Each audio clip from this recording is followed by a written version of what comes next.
New studio Uttarakhand की team की तरफ से आप सभी प्रदेश वासियों को नव वर्ष की हार्दिक शुभकामनाएं।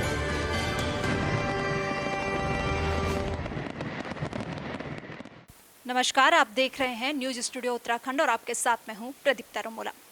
आज जो हम बात करने वाले हैं, आज हमारे साथ स्पेशल गेस्ट जो हैं वो हैं एसटीएफ के एसएसपी अजय सिंह। आज उनसे हम बात करेंगे जो उत्तराखंड में क्राइम हो उस पर किस तरह से वो कंट्रोल कर रहे हैं और किस तरह से उत्तराखंड की पब्लिक को जागरूक कर रहे हैं। सर, बहुत बहुत स्वागत है आपका news studio Uttarakhand. Thank you sir, मेरा जो पहला क्वेश्चन है कि एसटीएफ किस तरह से कार्य करती है? देखिए, जो स्पेशल टास्क फोर्स का गठन हुआ वो उत्तराखंड में ऑर्गेनाइज जो क्राइम है उसको परिदेश में गठन हुआ था 15 साल पहले। लेकिन जो सामान्यतः जो अभी विगत 2-3 सालों में जो परिस्थितियां चेंज हुई, ऑर्गेनाइज क्राइम के साथ साथ जो ड्रग्स का जो एक प्रचलन बढ़ा जिसमें काफ़ी सारे अपराधी ड्रग्स में डील करने लगे, साथ ही साथ पूरे प्रदेश के साथ साथ पूरे देश और अन्य कहेंगे पूरे ऑल ओवर वर्ल्ड जो साइबर अपराध का जो कॉन्सेप्ट आया, जिसमें साइबर अपराधी आ गए और टेक्नोलॉजी जब आ गई तो उस पर यूज़ करने लगे, तो नए चैलेंजेस इसमें आए। और इस चैलेंजेस को लेते हुए एसटीएफ में फिर ऑर्गेनाइज क्राइम के साथ साथ जो हम साइबर अपराध, नारकोटिक्स और इस तरह के ऑर्गेनाइज जो फाइनेंशियल फ्रॉड बड़े होने लगे, तो उसको देखते हुए इसका बृहद रूप से इसमें हमने स्ट्रेटजी बनाई और इस पर काम करना शुरू किया। सर, अगर साइबर क्राइम की हम बात करें तो आजकल जो फेक कॉल रहती है वो अधिकतर देखने को मिल रही है। हाल ही में देखने को मिल रहा है कि कौन बनेगा करोड़पति, वहां से बैक टू बैक कॉल आए जा रही थी। एक नंबर को ब्लॉक करे तो दूसरे नंबर से कॉल आ रही थी। जो साइबर अपराधों में निपुण हो गए इनको पता है कि अगर फेक सिम से अगर हम कोई कॉल करते हैं, आजकल व्हाट्सअप कॉल करते हैं, तो उसको पकड़ा जाना थोड़ा इजी नहीं होता। और जब से ये ऑनलाइन पेमेंट की बात आ गई है, विभिन्न तरह के जो ऐप बन गए हैं, इसमें उनको पता है कि पब्लिक इसमें बहुत ज़्यादा यूज़ कर रहे हैं, तो उन्हीं ऐप लिंक्स के माध्यम से उसको प्रचार प्रसार करके जहाँ जो जैसे आपने अभी एक प्रोग्राम का भी लिया, इस तरह से बहुत सारे ऐप बनाकर या लिंक बनाकर लोग फ्रॉड कर रहे हैं इसमें। ये तो कॉल की बात थी। अगर कॉल आती है फेक कॉल तो उससे निपटने के लिए लोग इस तरह के उपाय कर सकते हैं। लेकिन एक जो चीज़ें अब देखने को मिल रही हैं कि लोग किसी के प्रोफाइल के साथ छेड़खानी करते हैं, उसमें एडिटिंग करके उसकी जो पर्सनल इमेज है उसको ख़राब किया जाता है, तो इससे बचने के लिए क्या करें? देखिए, यही जो मैंने कहा कि फेसबुक में जनरली जो यूज़र हैं उनकी प्रोफाइल लॉक नहीं होती, तो वहाँ से फ़ोटोग्राफ ले लेते हैं, या किसी भी पब्लिक प्लेटफॉर्म पे उसकी फ़ोटोग्राफ होती है, तो नेचुरल सी बात है कि आपको अपनी प्रोफाइल लॉक रखनी है और अपने जो भी आपका फ्रेंड लिस्ट है उसमें नॉन लोगों को आप ऐड करें। और साथ ही साथ जो साइबर फ्रॉड के एक ही नहीं है, बहुत तरह के वृहद रूप हैं। किसी के मॉर्फ करके फोटोग्राफ डाल के उसको दुष्प्रचार किया जाता है, तो उसके लिए आपको तत्काल अपनी नियरेस्ट पुलिस जरूर से उस पर कंप्लेन करें। उसको इग्नोर ना करें कि ये सोच कर कि इससे क्या होगा, कहीं ना कहीं उसकी रिपोर्टिंग होगी तो उसको पकड़ा जाएगा। और साथ ही इसमें अगर हम महिलाओं की बात करें इस टॉपिक को लेकर, तो जब ऐसा कुछ महिलाओं के साथ होता है तो वहाँ कहीं ना कहीं वो हिचकिचाती हैं इस पे रिपोर्टिंग करने के लिए कि उनकी इमेज खराब ना हो, तो इस पे क्या? देखिए, ऑनलाइन एमएचए का पोर्टल है, साइबर क्राइम रिपोर्टिंग पोर्टल है एक, तो उस पर भी रहता है। उसमें ज़रूरी नहीं कि आप अपनी आइडेंटिटी को बताएं। और पुलिस में भी खासकर ये निर्देश है कि महिला और जो बच्चे हैं उनसे संबंधित कोई साइबर अपराध जहां उनके कोई फोटोग्राफ ऐसी मॉड करके लगाए, वहां उनकी आइडेंटिटी को हम डिस्क्लोज नहीं करते हैं। और ये लेकिन उनको कहीं ना कहीं अपने साथ हो रहे अपराध, चाहे वो साइबर ट्रोलिंग कहिए, कोई व्हाट्सअप के थ्रू फॉलोअप करता है, कोई सोशल मीडिया पर फॉलो करता है, कोई ऐसे कमेंट्स करता है जिससे उसकी गरिमा को ठेस पहुँचती है, तो जब तक एक बार वो कंप्लेन नहीं करेंगे तब तक उसमें एक्शन लेना थोड़ा मुश्किल होता है। हाँ, उनकी आइडेंटिटी की बात है, जैसा आपने कहा कि बहुत लोग हिचकते हैं इस बात को लेकर, पुलिस के सामने आने को लेकर कि ऐसा हो रहा है, लेकिन उनको आगे आना पड़ेगा। और मैं देख रहा हूँ कि काफ़ी सारे मामलों में लोग आगे आए हैं और उसमें अरेस्ट भी हुई है और वो लोग पकड़े भी गए हैं। तभी इसका समाधान मुझे लगता है कि हो पाएगा कि लोगों को रिपोर्टिंग करनी चाहिए इसमें। जी बिल्कुल सर, जब रिपोर्टिंग करेंगे तभी मुद्दा सामने आएगा और पुलिस भी तभी हेल्प कर पाएगी। वहीं सर, अगर हम उत्तराखंड में ड्रग्स की बात करें तो अगर हम देहरादून की ही बात कर लेते हैं, इसको शिक्षा का हब कहा जाता है, दूर दूर से बच्चे यहाँ पर पढ़ने को आते हैं। लेकिन जो अब देहरादून में देखने को मिल रहा है, जो ड्रग्स है, नशे की प्रवृत्ति है, वो दिन प्रतिदिन बढ़ती जा रही है। ये जो ड्रग्स का मीनेंस है, ये भी एक अंतर्राष्ट्रीय लेवल का पूरा नेटवर्क हो गया है। क्योंकि कुछ ड्रग्स ऐसी हैं जैसे चरस हो, ये लोकली मेड हो जाती है, लेकिन जो बड़ी ड्रग्स हैं जो सिंथेटिक रूप से बनाई जाती हैं, कहीं ना कहीं बाहर से आती हैं, इसके बाद सप्लाई होती है। खासकर जो आपने पॉइंट रेज किया कि देहरादून खासकर एक एजुकेशन हब है और यहाँ पर ऐसी शिकायतें मिल रही, काफ़ी प्रचलन बढ़ रहा है। और इसका कारण दूसरा एक टूरिस्ट स्टेट है, इसमें बहुत सारे लोग आते जाते हैं, यहाँ पर हम सबको चेक नहीं कर सकते। ऐसे नेगेटिव लोग भी आते हैं जो यहाँ पर सिर्फ इंजॉयमेंट के लिए इस ड्रग्स की प्रवृत्ति का यूज़ भी करते हैं। और स्टूडेंट में भी बहुत सारे कारण हैं जो ड्रग्स की प्रवृत्ति की तरफ जा रहे हैं, चाहे वो मेंटल स्ट्रेस हो, कॉम्पिटिटिव वर्ड हो या अनपर्सनल रीजंस हो जाते हैं।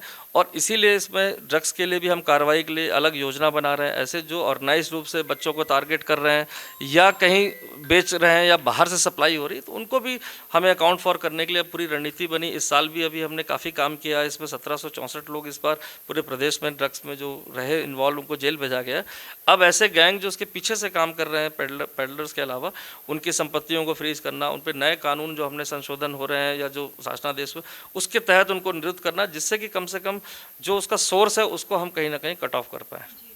सर, अभी कुछ दिन पहले की घटना थी देहरादून में। देखने को मिला है कि जो नशा मुक्ति केंद्र है, अधिकतर देखने को मिलता है जब बच्चे इनकी चपेट में आ जाते हैं तो पेरेंट्स उनको बाहर निकालने के लिए जो नशा मुक्ति केंद्र होते हैं वहाँ पर भेजते हैं। वहाँ से भी कुछ लड़कियाँ भाग गई थी। लड़कियों की अगर हम बात करें तो उनके पेरेंट्स का जो कहना था, उनका कहना था कि बच्चे नशे की प्रवृत्ति में आ रहे हैं, लेकिन इसमें सबसे बड़ा दोषी जो है वो है जो नशे को लेकर आ रहा है। यानी कि जब प्रदेश में एंट्री नशे की हो रही है तो इसकी वजह से ही बच्चे इसकी प्रवृत्ति में आ रहे हैं। दोनों चीज़ें हैं। देखिए, इसमें जब तक हमें ड्रग्स आ रहा है या बिक रहा है तभी नेचुरल सी बात उसका प्रयोग हो रहा है।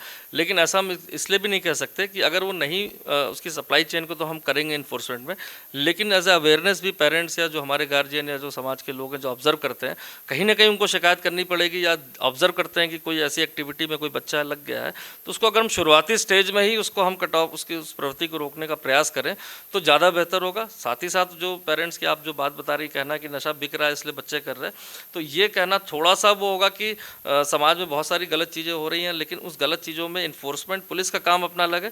लेकिन कहीं ना कहीं हमें समाज के रूप में, सभी विभाग को रूप में आकर उसकी काउंसलिंग करना, उसको समय पर सुधारना।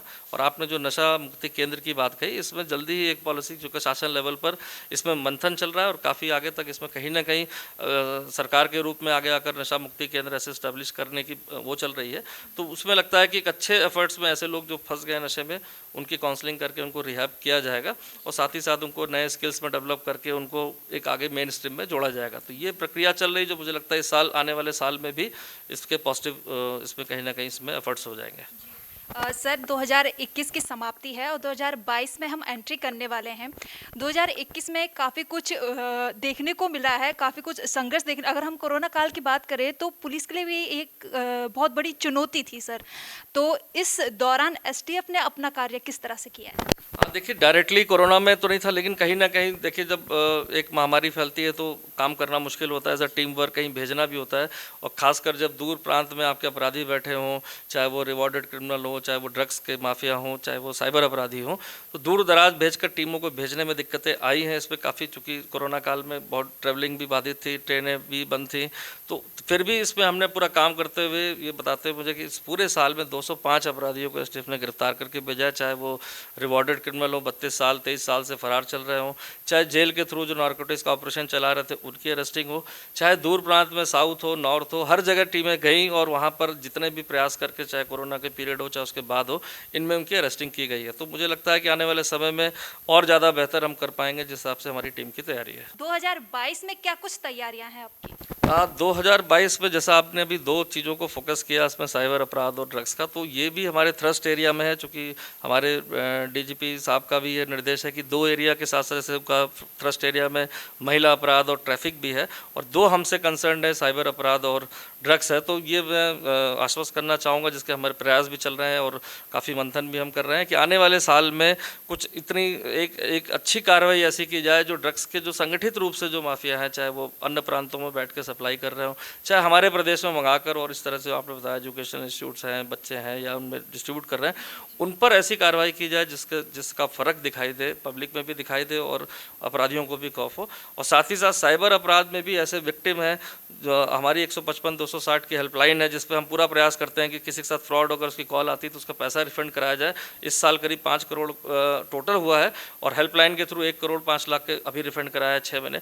इस हेल्पलाइन को और ज़्यादा हम अच्छा करें, जिससे पब्लिक को जो उसका पैसे के नुकसान हो रहा है वो एटलीस्ट उसको तत्काल वापस हो।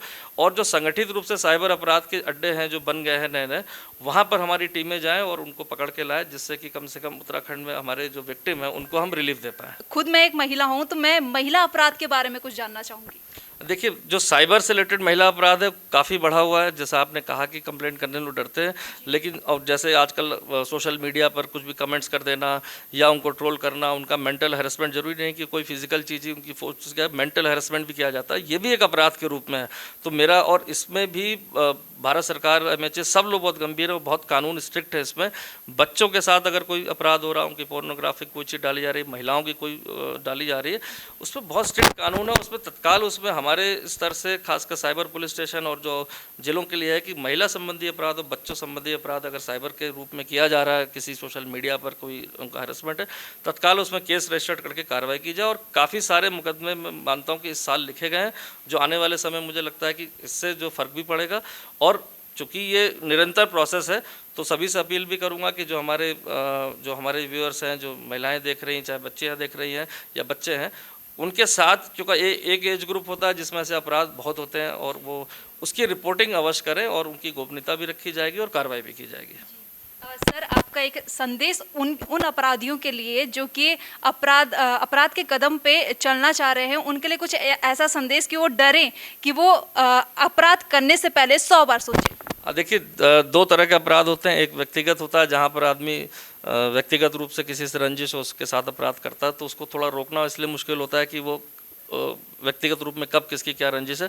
लेकिन जो संगठित रूप से अपराध कर रहे हैं, ये मेरा पूरी सोच है कि इस साल आने वाले में जो संगठित अपराधी हैं, जिन्होंने अवैध संपत्तियां अर्जित कर ली हैं, और जो ऐसे लोग देखकर इंस्पायर होते हैं, छोटे मोटे अपराधी ऐसे लोग हैं, नेगेटिव लोग जो सोचते हैं कि अपराध करने से संपत्ति अर्जित करके हम अपने बड़े अच्छे जीवन बिताएंगे, तो ये उनके लिए भी मैसेज है कि सारी संपत्तियाँ जो अवैध हैं, अभी कुछ हमने संपत्तियाँ सीज करी हैं, ऐसे ड्रग्स में जो डीलर थे उनकी सारी संपत्तियाँ भी अटैच होंगी, प्लस उनके जो परिवार के लोग वो संपत्तियों का भोग कर रहे हैं या वो भी अटैच की जाएंगी। और जो कानून में जो दायरा, जो हमें NDPS में जो पावर मिले हैं, अब नए हमने नोटिफिकेशन के माध्यम से हमें जो पावर मिले हैं अभी रिसेंट, उसका भी प्रयोग करेंगे, तो जेल भी जाएंगे। और साथ ही साथ जो लोग इस अपराध की प्रवृत्ति में सोच रहे हैं कि मैं कोई अपराध करके उसमें बहुत मतलब जैसे बताया कि सभी अपराध के पीछे जनरली एक कारण धन अर्जित करना होता है, अगर व्यक्तिगत कोई रंजिश नहीं है तो उसमें धन अर्जित हो सकता है मीन टाइम के लिए कर लें, लेकिन लंबे समय तक उस धन को अर्जित करके उसको उपभोग नहीं कर पाएंगे। जैसे मैंने बताया कि बहुत सारे क्रिमिनल्स थे जो इतने सालों से फरार थे, लेकिन अब वो सलाखों के पीछे हैं। ऐसे अपराधी जो नारकोटिक्स में डील कर रहे हैं, तो जो संगठित रूप से कर रहे हैं, संपत्तियां अर्जित कर रहे हैं, मुझे इसकी बहुत सारी जानकारियां अभी हम डेटाबेस बना रहे हैं। तो सभी का एक बड़ी कार्रवाई के लिए हम प्रयास करेंगे कि नए साल में कुछ ऐसा करें जिससे ये सारा नेटवर्क में ब्रेक हो और लोगों को इसमें कम से कम राहत हो। हमारे साथ थे SSP STF अजय सिंह, जिनका साफ तौर पर कहना है कि उनकी तरफ से पूरी कोशिश रहती है कि जो क्राइम है उसको कम किया जाए, अपराधियों को पकड़ लिया जाए, लेकिन इस बीच जनता को जागरूक होना भी बहुत ज़रूरी है, क्योंकि जब जनता जागरूक होगी तो इस क्राइम में फंसेगी ही नहीं, जिससे कि उनका काम भी आसान होगा और अपराधी जो है वो जल्दी से पकड़ लिए जाएंगे। अपने सहयोगी राहुल के साथ प्रदीप तरमोला, देहरादून।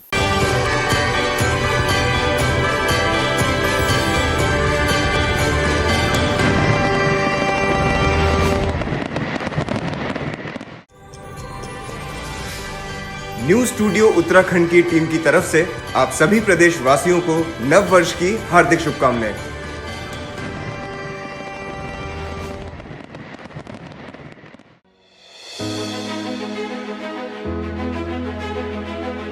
उत्तराखंड के मुद्दे रोजगार से कामगार तक, पर्यटन से पर्वतों तक, सत्ता के गलियारों से हर गांव की गलियों तक, कर्णधारों की कलम से आम आदमी के हितों तक। और भी होगा बहुत कुछ देवभूमि से जुड़ा, देवभूमि के बारे में, देवभूमि के वासियों के साथ, सिर्फ न्यूज स्टूडियो उत्तराखंड पर, खबर उत्तराखंड की।